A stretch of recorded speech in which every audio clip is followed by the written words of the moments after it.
wasiirka horumarinta maaliyadda Yuusuf Maxamed Cabdi waxaan uga mahad celinayno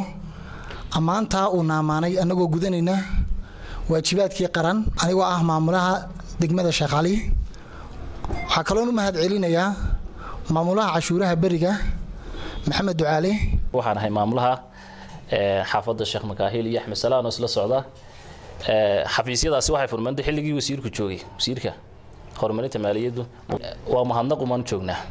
waanan aadna waan ugu mahadnaqaynaa de kulli ilaa shukr cala alwaajib ahaydo waajibkayga qaranka ayaan gudanaynay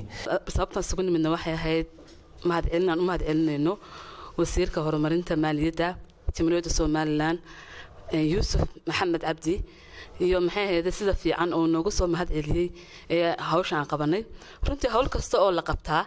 de waxa jira juhdi la galiyay juhdiga waxa la galiyay dadaalka inta la eeg nagu beeray maamulaha iyaga Maxamed Ducaale mudane wasiir markay warqadda ay noo soo baxday waxaynu qabanay noo soo baxday waxa dhacday inuu isku yeedhay maamuluhu uu noo sheegay in warqadaas mahadnaqi ay ku timiday kalsooni dheeraada iyo waqti badan oo shaqaaluhu bixiyeen marka maamuluhu wuxuu nagu adkeeyay dakhligu halkuu gaadhay inuu noqdo halka iyo meel ka sii sareysa marka wasiir waxaanu ballan qaadaynaa insha Allah ta'ala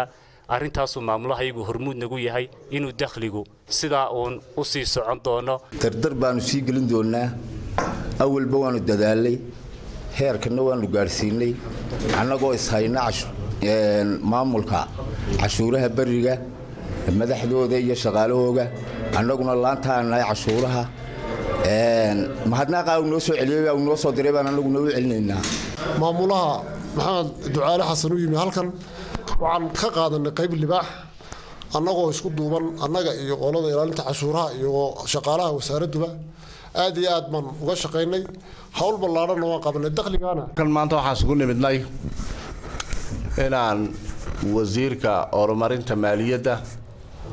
Yuusuf Maxamed Cabdi aan uga mahad celino ammaantii ballaarnayd ee uu naamaanay ammaantaasi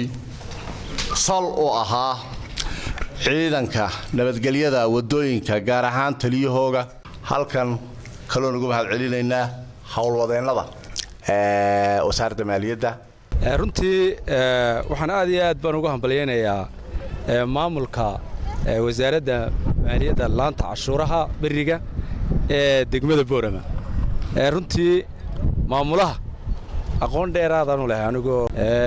halkaas soo gaarsiiyay dadkana baray in cashuurta la bixiyo waa shakhsi aad u karti badan isaga maamulka ku xigeenkiisa waa laba nin oo maanta way ka muuqdaan Soomaaliland runtii aad iyo aad baan uga mahad celinayaa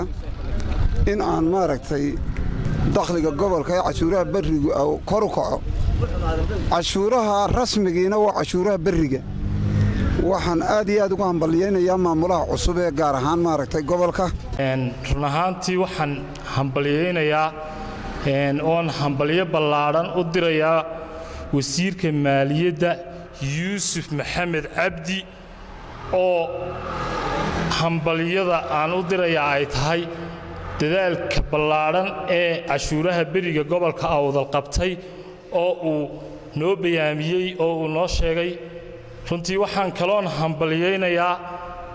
maamulaha iyaga cashuuraha bariga Maxamed Ducaale